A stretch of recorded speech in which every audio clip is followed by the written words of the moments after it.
Olá, boa noite. Começa agora o Jornal da Justiça desta terça-feira, 4 de agosto. Plenário virtual do Supremo tem maioria para manter suspensão de operações em favelas do Rio de Janeiro durante a pandemia. O julgamento deve ser concluído ainda hoje. E você confere também. Ministra Carmen Lúcia dá 48 horas para o Ministério da Justiça explicar suposta investigação sigilosa contra opositores do governo. Segunda turma do STF amplia acesso do ex-presidente Lula a acordo de leniência da Odebrecht. E ministros da primeira turma mantêm empresário preso em caso de assassinato por dívida de R$2,5 milhões.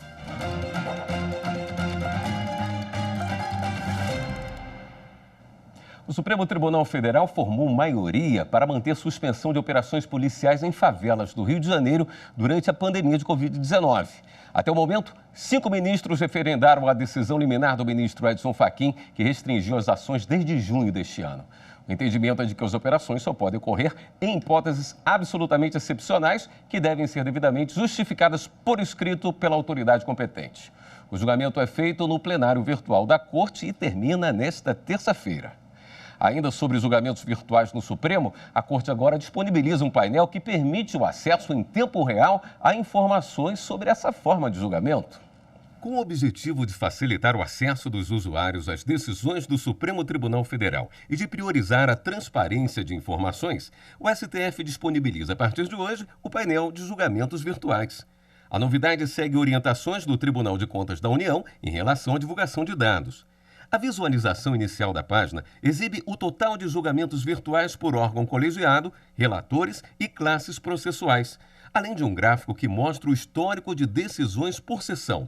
O acesso está disponível em banner localizado na parte superior do portal do STF. Agora a gente fala sobre a sessão plenária do Supremo, que, como você tem acompanhado aqui na TV Justiça, é realizada por videoconferência durante a pandemia. Quem traz os destaques da pauta desta quarta-feira é a nossa consultora jurídica, Karina Zuccolotto. Olá, boa noite. E com os trabalhos retomados no plenário do Supremo Tribunal Federal nesta segunda-feira, amanhã, quarta, é dia de sessão plenária no Supremo Tribunal Federal. Dentre os temas pautados para amanhã, em sessão que ainda é realizada por meio de videoconferência, nós temos temas como Minha Casa Minha Vida, Bolsa Família e o combate à pandemia dentre os povos indígenas no Brasil. Nesse último tema, é possível que seja retomado o julgamento iniciado na segunda-feira da relatoria do ministro Luiz Roberto Barroso da ação que questiona possíveis ações e omissões do governo federal em relação ao combate à pandemia dentre os povos indígenas no Brasil. 7 são os autores dessa ação no Supremo e que questionam que essa ausência ou essa inércia do governo federal em tomar providências pode trazer um alto risco de contágio às populações indígenas, combinando inclusive com a possibilidade de extermínio de algumas comunidades, e que a violação da dignidade da pessoa humana, da vida e da saúde desses povos indígenas devem ser preservados. O ministro Luiz Roberto Barroso deferiu parcialmente a cautelar, mas para que ela seja mantida, outros 5 ministros devem votar no mesmo sentido, considerando que se trata de uma ação de controle concentrado e a maioria absoluta do plenário deve se formar para se manter essa medida liminar. Então, amanhã, referendo na medida cautelar do ministro Luiz Roberto Barroso, que já votou na segunda-feira. Mas outros temas também estão pautados. Como eu disse, o programa Bolsa Família também está na pauta de julgamentos de amanhã. E aqui trata-se de um referendo, também de uma medida cautelar deferida em março pelo ministro Marco Aurélio, que determinou que o governo federal suspenda o corte de pagamentos do Bolsa Família até que esse estado de calamidade pública cesse e que as novas inscrições, depois que tudo voltar ao normal, devem seguir e obedecer o princípio da isonomia dentro da distribuição em todos os entes da federação. Também, para ser mantida essa decisão do ministro Marco Aurélio, é necessário a maioria absoluta no plenário do Supremo Tribunal Federal. Amanhã, a partir das 14 horas, eu te espero para acompanharmos juntos a sessão plenária do Supremo no Direto do Plenário. A ministra do Supremo Tribunal Federal, Carmen Lúcia, deu 48 horas para que o Ministério da Justiça esclareça suposto dossiê de opositores do governo. De acordo com a ação apresentada pelo partido Rede Sustentabilidade, o Ministério investigou sigilosamente um grupo de 579 servidores federais e estaduais de segurança, identificados como integrantes do movimento antifascismo, além de professores universitários. Para a ministra, se o quadro descrito for verdadeiro, abre aspas, escancara comportamento incompatível com os mais basilares princípios democráticos do Estado Democrático de Direito e põe em risco a rigorosa e intransponível observância dos preceitos fundamentais da Constituição da República. Fecha aspas. A ministra também adotou o chamado rito abreviado e o caso deve ser julgado diretamente no plenário do STF. Ainda sobre a ministra Carmen Lúcia, ela toma posse hoje como ministra substituta do Tribunal Superior Eleitoral. Repórter Renata Gorga traz os detalhes para a gente. Oi, Renata, boa noite. Oi, William, boa noite a você e a todos que nos acompanham. Como de praxe nesse período de pandemia, a cerimônia é virtual e ocorre daqui a pouquinho, antes da sessão plenária. A ministra Carmen Lúcia Antunes Rocha volta ao Tribunal Superior Eleitoral 7 anos depois de ter se despedido da função de presidente do TSE. Ela foi a primeira mulher a comandar a Justiça Eleitoral. A ministra Carmen Lúcia, ela foi eleita pelo plenário do Supremo Tribunal Federal em junho para assumir a vaga de ministro substituto, que ficou aberta depois que o ministro Alexandre de Moraes tornou-se efetivo aqui no TSE.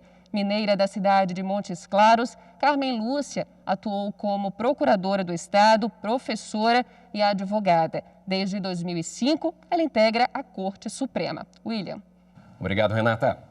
A segunda turma do STF acolheu o pedido para que a defesa do ex-presidente Lula tenha acesso a todos os trechos em que o petista é citado no acordo de leniência firmado entre a Odebrecht e a Força Tarefa da Lava Jato. O colegiado também determinou que o termo de colaboração premiada do ex-ministro Antônio Palocci seja retirado do processo envolvendo o Instituto Lula.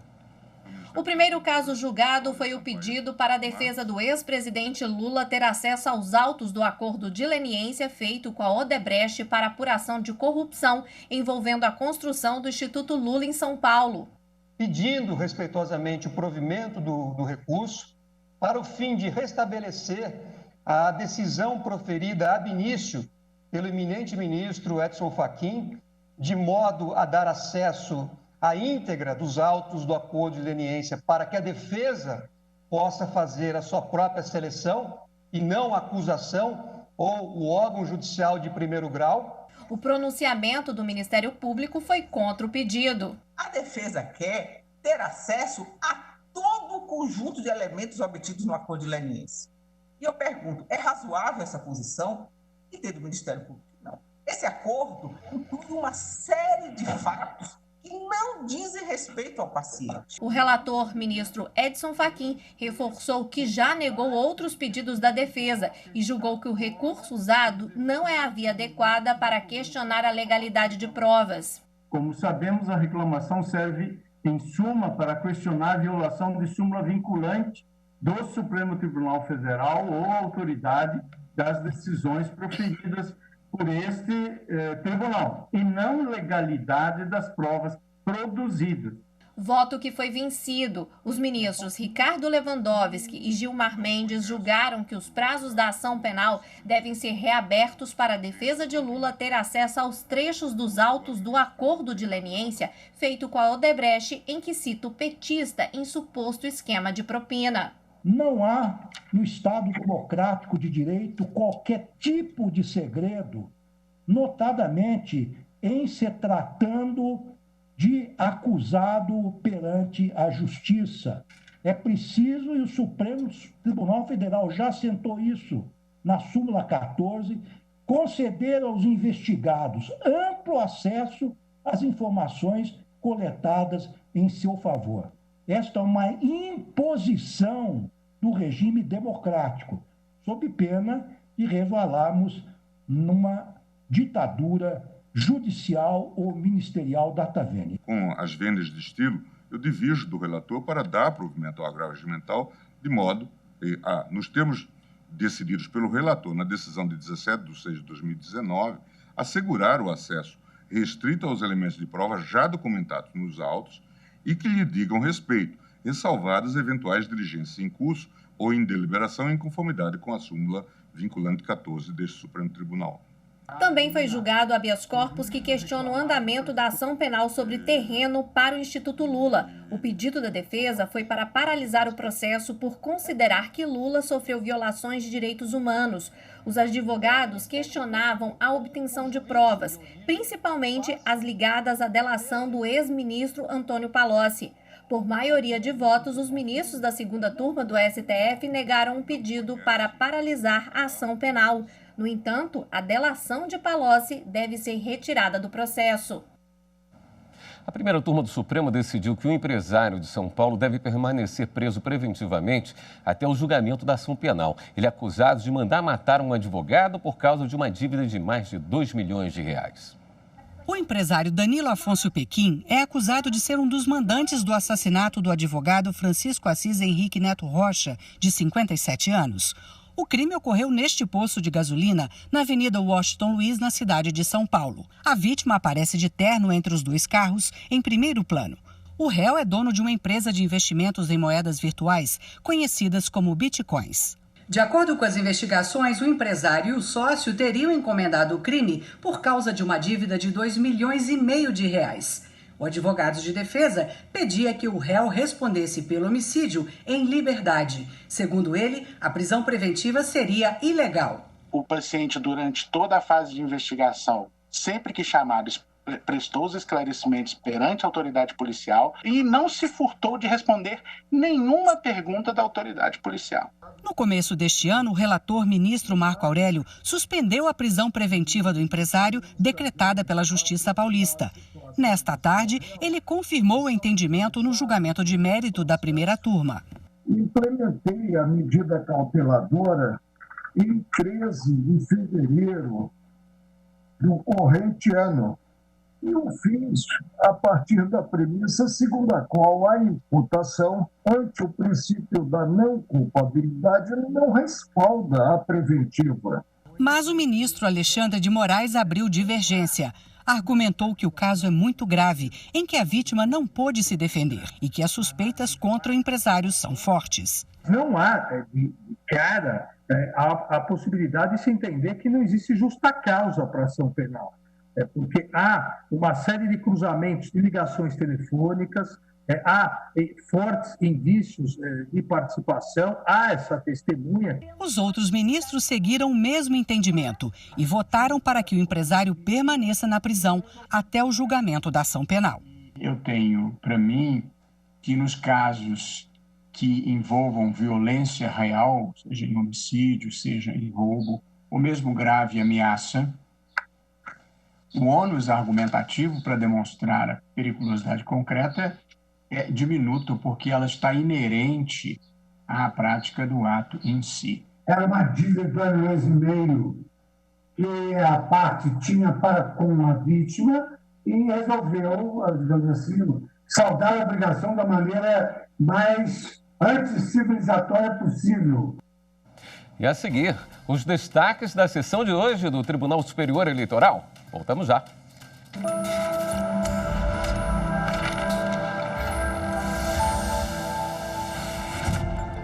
O princípio da dignidade da pessoa humana já vem destacado no artigo 1º da Constituição Federal, no inciso 3, que sem dúvida alguma é o alicerce, é a espinha dorsal de todos os direitos ali estabelecidos. E entre esses direitos, eu quero frisar o dos filhos serem assistidos, criados e educados por seus pais, que está no artigo 229. E nos termos do 227, com absoluta prioridade.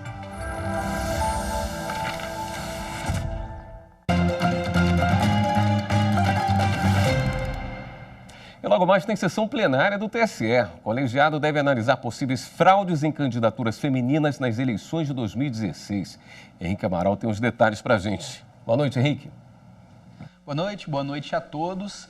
Estão previstos na pauta de logo mais 23 processos. E entre os destaques, 2 recursos referentes a possíveis fraudes de candidaturas femininas para alcançar a cota mínima de 30% de candidatos de determinado gênero.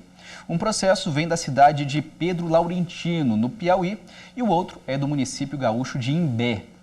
Também deve ser julgada logo mais uma ação de Edgar de Souza.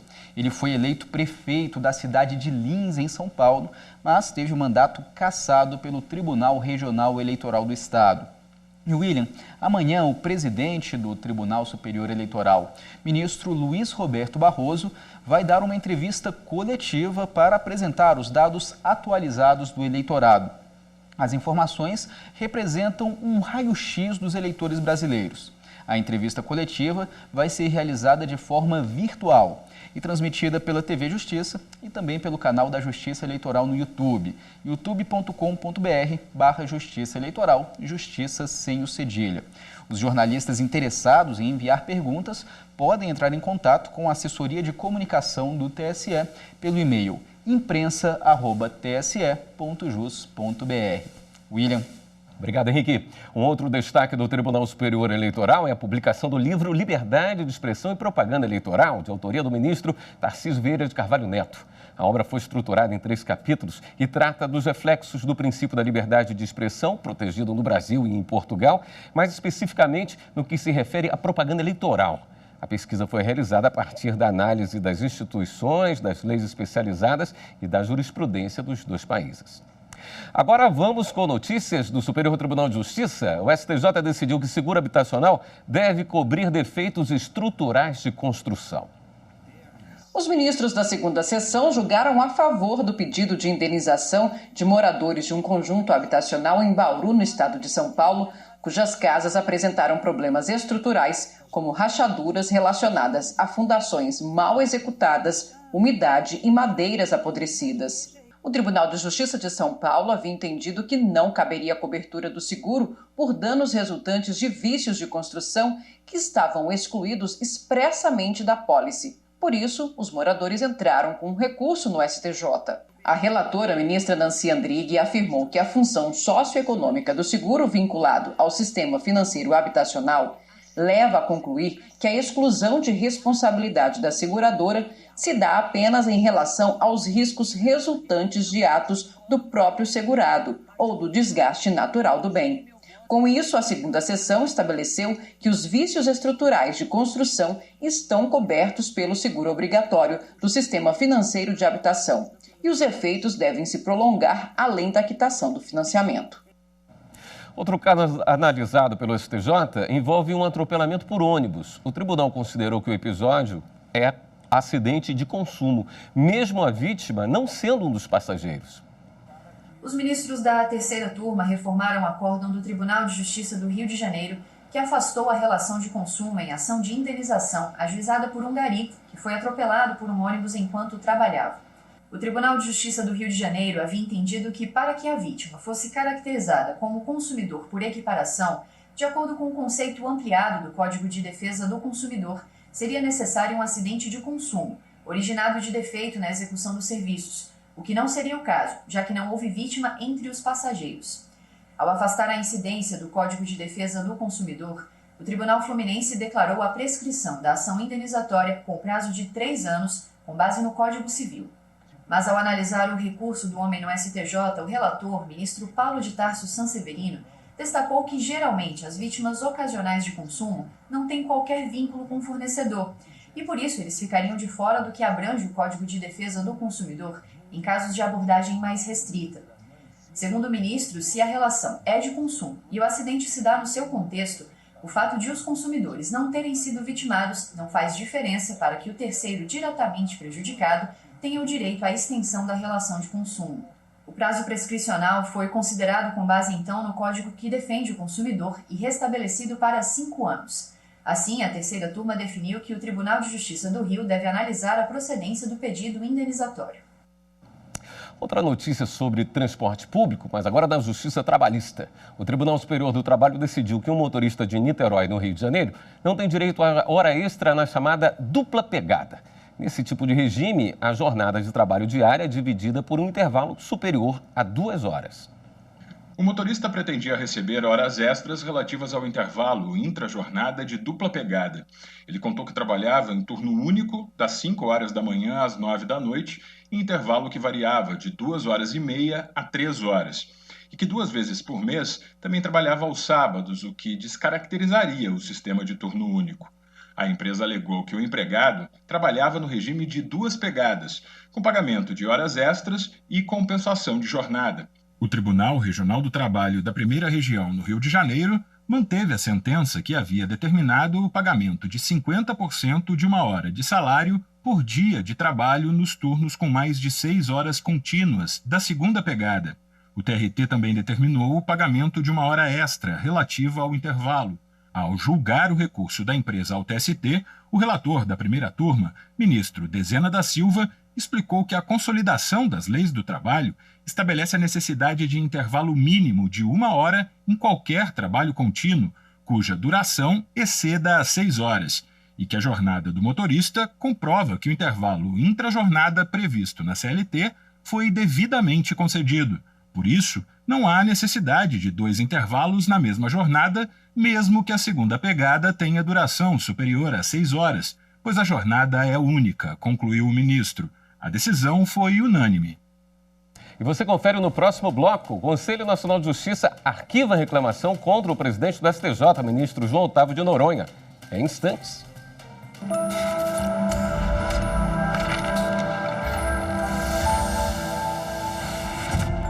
A promulgação da Constituição Federal representa um marco na história do nosso país, consolidando a transição de um período de regime militar para a democracia.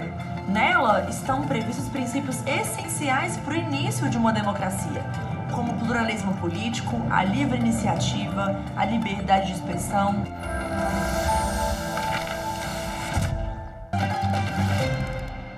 Na tarde de hoje, o Conselho Nacional de Justiça arquivou a reclamação disciplinar apresentada pelo senador Alessandro Vieira contra o presidente do STJ, ministro João Otávio de Noronha, por ter concedido habeas corpus em favor de Fabrício Queiroz. O entendimento do CNJ é o de que a conduta refere-se à matéria estritamente jurisdicional. Confira outros assuntos discutidos na sessão ordinária dessa tarde. O primeiro processo analisado foi uma reclamação disciplinar envolvendo um juiz de execução penal do Tribunal de Justiça de Tocantins, que teria posto em liberdade um preso após decisão contrária transitada em julgado. O voto do relator, conselheiro Humberto Martins, corregedor nacional de Justiça, foi pela abertura do processo. É um procedimento que eu entendo que é um procedimento de desvio de conduta. A princípio, não estou dizendo o que é. Tanto digo que não cheguei à convicção de afastá-lo. Cheguei à convicção de abrir um procedimento sem afastamento. Por maioria de votos, foi aberto o processo seguindo o voto do relator. São 8 votos na linha do voto do relator pela abertura do processo administrativo contra o magistrado, sem afastamento cautelar. Então, por maioria, foi deliberado pelo Conselho a abertura de processo administrativo contra o magistrado sem afastamento cautelar. Depois foi analisada uma reclamação da OAB do Ceará contra um juiz de direito do Tribunal de Justiça daquele estado, envolvendo honorários contratuais. O relator também foi o Corregedor Nacional de Justiça, Humberto Martins. Assim, com fundamento no artigo 8º, inciso 1º do Regimento Interno do Conselho Nacional de Justiça, entendo que a hipótese de negar provimento ao recurso, mantendo-se a decisão monocrática de arquivamento sumário do presente expediente, porque, independente do mérito discutido na esfera judicial, a matéria ultrapassa os limites de competência deste Conselho, sendo eminentemente judicial. Por maioria de votos, ficou decidido pelo arquivamento do processo. Por maioria, foi negado provimento ao recurso, vencido o conselheiro Marcos Vinícius, que ele dava provimento, e acompanhou o relator por ressalva, o conselheiro André Godinho. A Polícia Federal cumpriu mandados judiciais em São Paulo e no Rio de Janeiro em operação contra fraudes nos Correios. O esquema teria causado prejuízo de 94 milhões de reais aos cofres da estatal.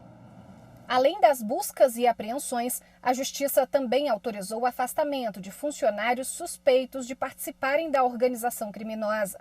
Na casa de um empresário responsável por agências franqueadas dos Correios, a polícia encontrou 3,5 milhões de reais em espécie. O dinheiro seria resultado do subfaturamento de remessas. O grupo postava grandes cargas ilegalmente sem que os Correios fossem avisados. O faturamento, que deveria ser da empresa, era repartido entre os criminosos. Esta é a segunda fase da Operação Postal Off. A primeira, realizada em setembro do ano passado, resultou no cumprimento de 12 mandados de busca e apreensão. O Superior Tribunal de Justiça reafirmou o entendimento de que processo só pode ser anulado por atraso em entrega de documentos quando houver prejuízo a uma das partes. A ação era de separação. A ex-mulher entrou com um agravo de instrumento contra a decisão que negou o pedido para que fosse expedido ofício ao empregador do ex-marido para o pagamento de pensão alimentícia. O réu argumentou que não foi cumprido o prazo de 3 dias para o anexo de recursos e documentos no processo.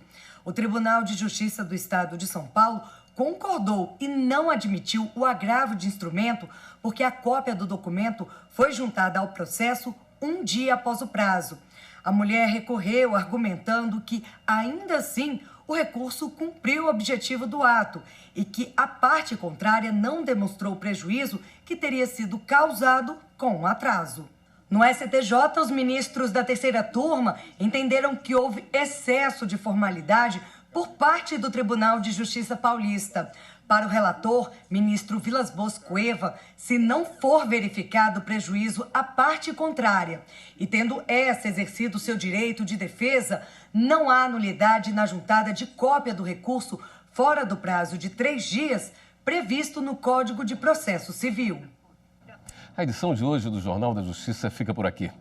Na sequência, acompanhe a sessão do Tribunal Superior Eleitoral. Uma boa noite. Até amanhã.